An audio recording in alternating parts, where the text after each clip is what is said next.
మావిగన్ విజయవాడ క్యాప్లో ఉంది, గుంటూరు క్యాప్లో ఉంది. మావిగన్కి అర్థం ఏంటో తెలియదు. మేమందరం కూడా ఒకటే అంటున్నాం, మా పేర్ల నుంచి అడగొట్టు. మాకు విజయవాడ అంటే ఒక వైబ్రెంట్, గుంటూరు అంటే ఒక వైబ్రెంట్. అమరావతి ప్రాంతంలో గుడివాడ, విజయవాడ, గుంటూరు వంటి ప్రాంతాలన్నీ ఈ అమరావతి దానిలో భాగం. ఈ భాగం అయినాయి కాబట్టే ఇవాళ ప్రజలందరూ పండగ చూసాం. దీపావళి ఎప్పుడో సెప్టెంబర్ అక్టోబర్లో రావాల్సిన దీపావళి మొన్న వచ్చి రాష్ట్ర ప్రజలందరూ దీపాలు వెలిగించి పండగ వాతావరణం చేశారు. లిప్ మీద నుంచి వచ్చే మాటలు ఒకటి ఉంటాయి, హార్ట్లోంచి వచ్చే మాటలు ఒకటి ఉంటాయి. ఇవాళ కామెడీ పీస్ అయిపోయామని అందరికీ అర్థమవుతుంది. ఈ మధ్య ఇందాక కూడా చెప్పాను, పాపం ప్రజలు చాలా సీరియస్గా చంద్రబాబు నాయుడు గారు వచ్చారు, మన పిల్లల భవిష్యత్తు బాగుండాలని. పిల్లలేమో చదువుకుంటున్నారు, ప్రజలేమో వ్యాపారాలు చేసుకుంటున్నారు, రైతులేమో వ్యవసాయం చేసుకుంటున్నారు. సీరియస్నెస్ ఉంది. ఈ సీరియస్నెస్లో కామెడీ మిస్ అయింది. ఈ కామెడీ మిస్ అయిన టైంలో కామెడీ పీస్ వచ్చాడు. ఈ కామెడీ పీస్ ఎవడో కాదు, పులివెందుల ఎమ్మెల్యే జగన్ రెడ్డి. ఈ కామెడీ పీస్ చేసింది ఏంటంటే మావిక్ గన్ అంట. పేరు మీకు కామెడీగా అనిపించలేదా? మీకే, మీ పాత్రికేయ సోదరులందరినీ అడుగుతున్నా. ఒక కామెడీ పీస్ వచ్చి రాష్ట్రాన్ని చక్కగా ఒక రోజు 2 రోజులు నవ్వించాడు. ఈ మా నాయకుడే నవ్వించాడు, మేమెందుకు నవ్వించలేమని చెప్పి కొంతమంది వచ్చారు. వీళ్ళకేమో మాట తిరగదు, మాట్లాడలేరు. వీళ్ళందరూ వచ్చి మళ్ళీ మావిగా అన్నాడు. అసలు ఏంటి బాబు మీ బాధ? ఇవాళ విజయవాడ నగరం ఉంది, మేము వచ్చాం 2014 నుంచి 19 వరకు 34 రోడ్లు వేసాం విజయవాడ నగరంలో. డబుల్ రోడ్లు వేసాం. స్టామ్ వాటర్ డ్రైనేజీకి 430 కోట్లు ఆ రోజు ఖర్చు పెడితే, తీసుకొస్తే 230 కోట్లు మేము ఖర్చు పెడితే 200 కోట్ల రూపాయలు మీ ప్రభుత్వంలో డైవర్ట్ అయింది. అంతేకాకుండా విజయవాడ నగరానికి అవసరమైన సదుపాయాలన్నీ కూటమి ప్రభుత్వం చేసింది. ఇవాళ మేము అధికారంలోకి వచ్చాం. 2019 నుంచి 24 వరకు ఒక్క రోడ్డు వేసిన పాపాన్ని లాక్కోవాలా, ఒక్క డ్రైనేజ్ చేసిన పాపాన్ని పోలా, ఒక మంచినీళ్ళు సరిగ్గా ఇచ్చిన పాపాన్ని పోలా. ఆ రోజు మున్సిపల్ కార్పొరేషన్ నీ అధికారంలోనే ఉంది, ఆ రోజు రాష్ట్ర ప్రభుత్వం నీ చేతిలోనే ఉంది. విజయవాడకి ఒక్క పని చేయాల. విజయవాడ నగరం మేము వచ్చినాక ఇవాళ సాయంత్రం విజయవాడలో 3 రోడ్లు, ఆటో నగర్లో 3 రోడ్లకు సిఆర్డీఏ ద్వారా శంకుస్థాపన చేయబోతున్నాం. 3 రోడ్లకి విజయవాడలో ఉన్న ఆటో నగర్లో 1,00,000 మంది కార్మికులు పనిచేస్తున్నారు. ఈ 1,00,000 మంది కార్మికులకి లారీలు కనుక రాలేకపోతే వాళ్ళ జీవనోపాధి ఇబ్బంది పడుతుంది. విజయవాడ నగరవాసులకి ట్రాఫిక్ ఇబ్బంది లేకుండా చుట్టుపక్కల ప్రాంతాల నుంచి లారీలు 24 గంటలు ఆటో నగర్లోకి వెళ్ళేటట్టు ఇవాళ 3 రోడ్లు శంకుస్థాపన పెట్టాం. అంత ముందులో శక్తి కళ్యాణ మండపం రోడ్డు శంకుస్థాపన పెట్టి ఆటో నగర్లో ఉన్న 1,00,000 కార్మికులకి మేము చేసాం. రేపు మధ్యాహ్నం మా విజయవాడ మున్సిపల్ స్టేడియం, ఎన్నో సంవత్సరాల నుంచి ఉన్న విజయవాడ మున్సిపల్ స్టేడియం ప్రజల కోరిక ఏంటంటే మంచి స్టేడియం కావాలి అని. ఆ విజయవాడ మున్సిపల్ స్టేడియంకి 60 కోట్లు, మొదటి దశగా 60 కోట్లతో క్రికెట్కు సంబంధం లేకుండా మిగతా క్రీడలన్నీ అక్కడ ఉండే విధంగా అక్కడ రేపే శంకుస్థాపన చేస్తున్నాం.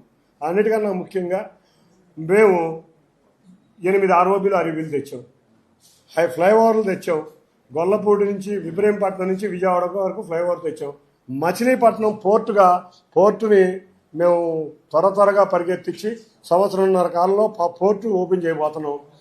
అక్కడ మీరు చూస్తే మచిలీపట్నంలో పోర్టే కాకుండా defence TSC Goa ship yard ఒక వెసల్ మేకింగ్ యూనిట్ కూడా మచిలీపట్నంలో పెట్టబోతుంది. ఇది కాకుండా బెల్లు ఓపెన్ చేసాం. మేము 2014లో ప్రారంభించిన బెల్లు మధ్యలో వీళ్ళు వచ్చేపాటికి ఆగిపోయింది. బెల్లు ప్రారంభించాం. అవనిగడ్లో శాటిలైట్ డిఆర్డిఓ ద్వారా శాటిలైట్ రీసెర్చ్ సెంటర్ ఓపెన్ చేసాం. విజయవాడ నగరంలో 3,900 కోట్లతో స్టామ్ వాటర్, డ్రింకింగ్ వాటర్ ఇవన్నీ కాకుండా ఈ సుందరమైన విజయవాడ నగరంలో 3 కాలువలు ఉన్నాయి. 3 కాలువల్లోనూ మురుగు రాకుండా మినీ ఎస్టీపీలు 25 మినీ ఎస్టీపీలు కట్టబోతున్నాం. వీటితో పాటు విజయవాడ నగరంలో ట్రాఫిక్ తగ్గే విధంగా ఇబ్రహీంపట్నం నుంచి కొనకదుర్గ గుడి వరకు ఫ్లైఓవర్ వేయబోతున్నాం. పండిట్ నెహ్రూ బస్టాండ్ నుంచి బెంచ్ సర్కిల్ ఫ్లైఓవర్ అయిపోతున్నాం. బెంచ్ సర్కిల్ నుంచి పెనంలూరు ఫ్లైఓవర్ అయిపోతున్నాం. మెడికల్ కాలేజీ నుంచి నిడమానూరు దాకా ఫ్లైఓవర్ అయిపోతున్నాం. ఇన్ని పనులు చెప్పుకుంటా పోతే ఎన్నో సంవత్సరాలు, 20 సంవత్సరాల నుంచి రామర్పాడులో ఆర్ఓబీలు ఆర్యూబీకి కావాలని కొనదల ప్రాంత ప్రజలందరూ కోరుకునే కొనదలలో 20 సంవత్సరాల కోరిక. ఎల్సీ నెంబర్ 316 స్టార్ట్ చేసాం, ఎల్సీ నెంబర్ 8 స్టార్ట్ చేసాం, సత్యనారాయణపురంలో స్టార్ట్ చేసాం. అన్నిటికన్నా బాంబే కాలనీ వాసులు 1,00,000 మంది ప్రజలు ఉన్నారు. వాళ్ళు మధురా నగర్కి రైల్వే అండర్ బ్రిడ్జ్ తీసుకొచ్చి బాంబే కాలనీ వాసులకి స్టేడియం వరకు స్ట్రైట్ రోడ్డు ఉండే విధంగా రోడ్డు తీసుకొస్తున్నాం. ఇవన్నీ మా ఎమ్మెల్యేలు, నేను కలిసి చేసిన ఇటువంటి పనులు చెప్పుకుంటా పోతే ఎన్నో కార్యక్రమాలు బందర్లో కానీ విజయవాడ కానీ ఒక అభివృద్ధి పదంలో తీసుకెళ్లబోతున్నాం. ఇవాళ అమరావతి రేపు రాబోయే సెక్రటేరియట్ ఈ అమరావతిలో ప్రాంతమైన ఈ విజయవాడలో అమరావతి యొక్క సెక్రటేరియట్ కూడా నదికి అవతల పక్కన అడ్మినిస్ట్రేటివ్ క్యాపిటల్ కూడా రాబోతుంది. అంటే ఇదంతా కూడా ఈ విజయవాడ నగరం కూడా ఒక అమరావతి. అంతేకాకుండా గౌరవ ముఖ్యమంత్రి వర్యులు 2014లోనే గ్రేటర్ విజయవాడ చేయాలనుకున్నారు. ఆ గ్రేటర్ విజయవాడ కూడా మేము 2014-19 కోర్టు కేసులు వేయటం వల్ల ఆగిపోయింది. 2016లో కోర్టు కేసులన్నీ 2019లో కోర్టు కేసులు క్లియర్ అయినాయి. అయినా కూడా ఒక్కళ్ళు కూడా గ్రేటర్ విజయవాడ చేయలేకపోయారు. వీటన్నిటికీ తోడు గ్రేటర్ విజయవాడ చేయకుండా రకరకాల విన్యాసాలు చేశారు. తాడికడప మున్సిపాలిటీ అన్నారు, ఇంకో రకరకాల మున్సిపాలిటీలు చేసి ఎన్నో సంవత్సరాల విజయవాడ వాసుల ఒక సెంటిమెంట్, ఒక కోరిక, ఒక బలమైన సెంటిమెంట్ విజయవాడ గ్రేటర్ విజయవాడని మీరు చంపేస్తే మేము అధికారంలోకి రాగానే మళ్ళీ గ్రేటర్ విజయవాడ ప్రయత్నాలు మళ్ళీ మొదలుపెట్టాం. సెన్సస్ వల్ల గ్రేటర్ విజయవాడ లేట్ అయింది. రేపు మార్చికి సెన్సస్ పూర్తవుతాయి. మార్చి తర్వాత అందరం ఎమ్మెల్యేలు అందరం ఎంపీలు కూడా ఏకగ్రీవంగా గ్రేటర్ విజయవాడ కావాలనుకున్నాం. అటు బాలశౌరి గారు కానీ, అటు పెరంబలూరు ఎమ్మెల్యే గారు కానీ, గన్నవరం ఎమ్మెల్యే గారు కానీ, విజయవాడ లోకల్ ఎమ్మెల్యేలు కానీ, అటు మైలవరం ఎమ్మెల్యే కానీ అందరం కూడా గ్రేటర్ విజయవాడ కావాలనుకున్నాం.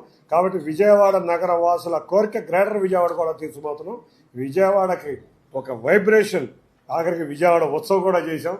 విజయవాడని ఒక వైబ్రేషన్ తీసుకొచ్చిన పార్టీ, విజయవాడని ఒక తీసుకొచ్చింది ఏదన్నా ఉంటే ఈ కూటమి ప్రభుత్వం అని ఘంటాపదంగా సగర్వంగా ఒక విజయవాడ వాసిగా సగర్వంగా ఫీల్ అవుతుంది.